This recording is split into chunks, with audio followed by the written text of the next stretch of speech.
दिल्ली के सीएम आवास पर बीते दिनों स्वाति मालीवाल के साथ हुई कथित मारपीट का मामला लगातार बढ़ता जा रहा है। 13 मई के दिन सीएम हाउस में क्या हुआ, स्वाति मालीवाल के साथ मारपीट क्यों की गई, अभी इन सवालों के जवाब नहीं मिले हैं। लेकिन इसी बीच स्वाति मालीवाल पहली बार खुद सामने आई है और 13 मई के पिटाई कांड से जुड़े हर सवाल पर चुप्पी तोड़ते हुए बड़े खुलासे भी किए हैं। सुनिए उन्होंने क्या कुछ कहा। दुख इस बात का है कि दिल्ली की महिला मंत्री ये कहती हैं कि देखो इसके तो कपड़े नहीं फटे, देखो इसके तो सर नहीं फूटा, तो बस अब इसी की कसर रह गई थी, वो भी करवा देते। And on top of it, मैंने कब एफआईआर में कह दिया कि मेरे कपड़े फट गए? मैंने कब एफआईआर में कहा कि मेरा सर फट गया जी, मैं खूनम खून हो गई? एग्जैक्टली जो मेरे साथ हुआ है, वर्ड टू वर्ड बिल्कुल मैंने वही लिखा है। मैंने ना आगे लिखा ना पीछे लिखा। और मैं अगर गलत हूँ, मैं बिल्कुल तैयार हूँ, मेरा पॉलीग्राफ टेस्ट मैं चाहती हूँ कि पुलिस करे, उससे सब क्लियर हो जाएगा। मैं बिल्कुल चाहती हूँ कि पुलिस मेरा पॉलीग्राफ टेस्ट कर ले, क्योंकि मैं इस आरोप के साथ कैसे ज़िंदा रहूँ जिस लड़की ने हमेशा और लड़कियों को हिम्मत दी लड़ने के लिए, आज उसी को तुमने पूरी दुनिया के सामने ऐसे दिखाया कि ये तो झूठे आरोप लगाती है। तो मैं आज बीजेपी की एजेंट बन गई। जिस दिन तक मैंने कंप्लेंट नहीं फाइल करी, उस दिन तक मैं लेडी सिंघम थी। मैं इस देश की सबसे महिलाओं में सबसे मुखर आवाज़ थी। और जैसे ही मैंने एक ऐसे आदमी के खिलाफ कंप्लेंट फाइल करी जो पार्टी में बहुत ज़्यादा रसूख रखता है, जो सबका चहेता है, उस आदमी के खिलाफ जैसे ही मैंने कंप्लेंट फाइल करी तो मैं बीजेपी की एजेंट बन गई।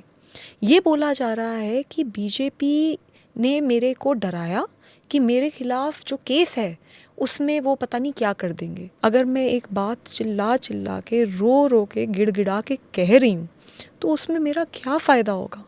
मैं किसके इशारे पे करूँगी और मैं क्यों करूँगी? इससे मुझे क्या मिलेगा? मेरा करियर ख़त्म हो गया, मैं बर्बाद हो गई। ऐसी सिचुएशन में मैं क्यों बोलूँगी? वाई विल आई लाई? मुझे बोला गया था कि अगर तुमने ये कंप्लेंट फाइल कर दी तो पूरी पार्टी तुम्हें अकेला कर देगी। मुझे बोला गया था कि पूरी पार्टी तुमको बीजेपी का एजेंट बना देगी। मुझे बोला गया था कि कोई मेरे साथ नहीं खड़ा होगा। फिर भी मैंने ये नहीं सोचा कि मेरा क्या होगा, मेरे करियर का क्या होगा, मेरे साथ ये लोग क्या करेंगे।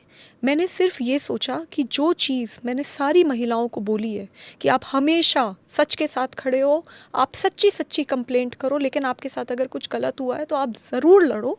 तो आज मैं खुद कैसे नहीं लड़ सकती? और मैं जब भी किसी भी सर्वाइवर से मिली, एक चीज़ हर सर्वाइवर के लिए कॉमन होती है, जब वो अपनी आवाज़ उठाती है तो उसकी आवाज़ कोई नहीं सुनता। पूरा समाज उसकी तरफ देखकर उंगली उठाता है कि ज़रूर इसी ने कुछ गलत करा होगा। तो ये मेरी कहानी नहीं है, ये पूरे देश में हर लड़की जो अपनी आवाज़ उठा देती है उसकी कहानी है। मैं निर्भया की मम्मी से मिली थी और उन्होंने एक बात बोली थी जो मैं ज़िंदगी में कभी नहीं भुला सकती।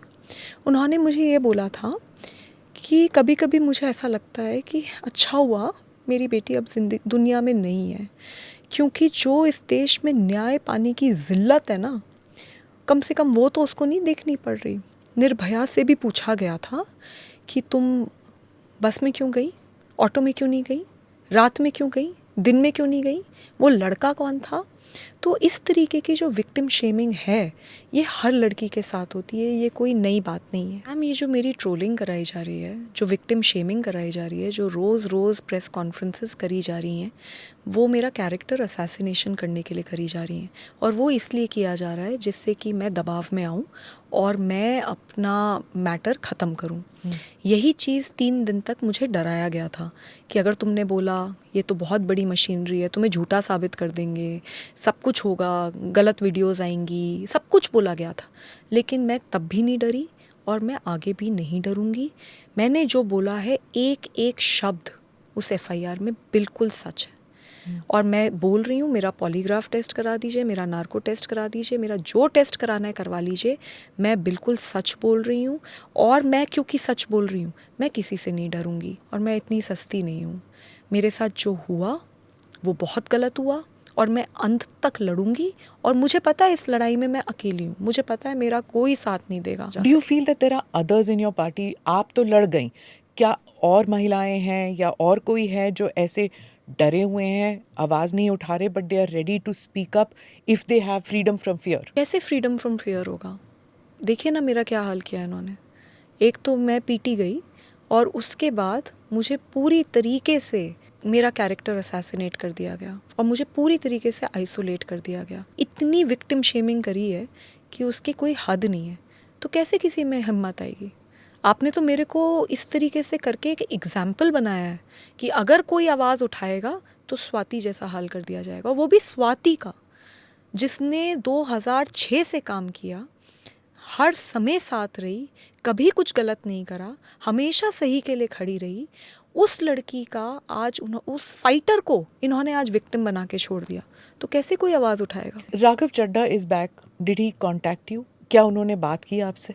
मुझसे पार्टी में संजय सिंह जी ने बात करी है, क्योंकि मुझे ऐसा समझ में आ रहा है कि संजय सिंह जी को बोला गया था।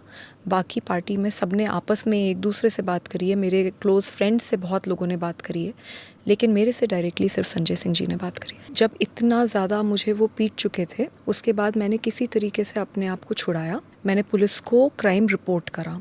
वो तुरंत भागा बाहर गया और सिक्योरिटी जो गेट पे खड़ी होती है उनको बुला के लेकर आया। मैंने उन्हें बताया कि विभव ने कैसे लातों से, घूंसों से, थप्पड़ों से मेरी पिटाई करी है। तो मैं उनको बोलती रही, उन्होंने मेरे को समझाना शुरू करा कि नहीं आप बाहर निकलिए। ये आर्ग्यूमेंट कम से कम 8 से 10 मिनट चला होगा और उसमें पूरा टाइम मैं देख रही थी विभव मुस्कुराते हुए वीडियो बना रहा था। एक तो मेरे को इतनी बुरी तरीके से पीट दिया गया, ऊपर से वो वहाँ पे आकर मुझे ही बोल रहे हैं कि आप बाहर जाओ। तब मैं अपना आपा खोया और मेरे मुंह से कुछ अपशब्द निकले, जो बाद में हमने देखा कि किस तरीके से वो एक बस 50 सेकेंड्स की क्लिप उसको टीवी चैनल्स को दिया गया इनके द्वारा और वो चलाई गई। अगर वो 10 मिनट की वीडियो जो मैं चीख के बता रही हूँ कि मेरे को कहाँ मारा, कैसे मारा, मेरा हाल जो अगर देख ले कोई, तो वो बिल्कुल बात क्लियर हो जाएगी। You were asking for help, आप मदद मांग रही थे कि आपको पीटा जा रहा था। ऐसे तो हो ही नहीं सकता कि सीएम के घर में कोई नहीं हो और ऐसी पिटाई हो रही हो किसी की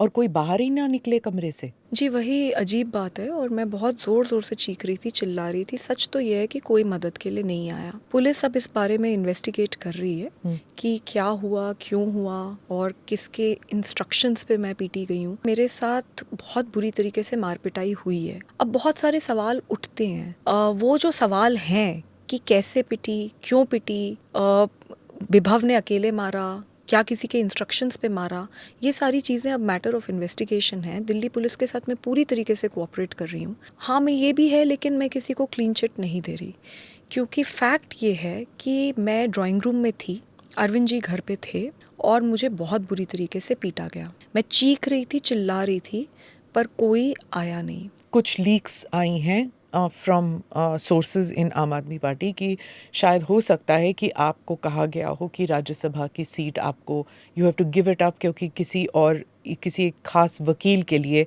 वो सीट चाहिए। Was that an issue? मेरे को एमपीशिप की कोई लालसा नहीं है। ये मुझे प्यार से बोलते तो मैं हर हाल में रिज़ाइन कर देती, मुझे कोई समस्या नहीं है। मुझे नहीं लगता कि कोई पद में मैं बंधी हूँ। मेरे को लगता है कि मैंने बहुत काम किया है और मैं काम बिना पद के भी कर सकती हूँ। लेकिन जिस तरीके से इन्होंने मुझे मारा और पीटा है, अब चाहे दुनिया की कोई शक्ति लग जाए, मैं किसी भी हाल में रिज़ाइन नहीं करूँगी। मुझे पता चल रहा है, मुझे बताया जा रहा है कि इसी वजह से मुझे कैरेक्टर असैसिनेशन करा जा रहा है, विक्टिम शेमिंग करी जा रही है। मैं बिल्कुल रिज़ाइन नहीं करूँगी। ब्यूरो रिपोर्ट, इंडिया पब्लिक खबर। फिलहाल इस खबर पर आपका क्या कहना है, कमेंट में लिखकर जरूर बताएं। देश और दुनिया की बाकी खबरों के लिए सब्सक्राइब करें इंडिया पब्लिक खबर के YouTube चैनल को और बेल आइकन दबाएं ताकि चैनल से जुड़ी सारी लेटेस्ट अपडेट्स आप तक वक्त से पहुंच पाएं।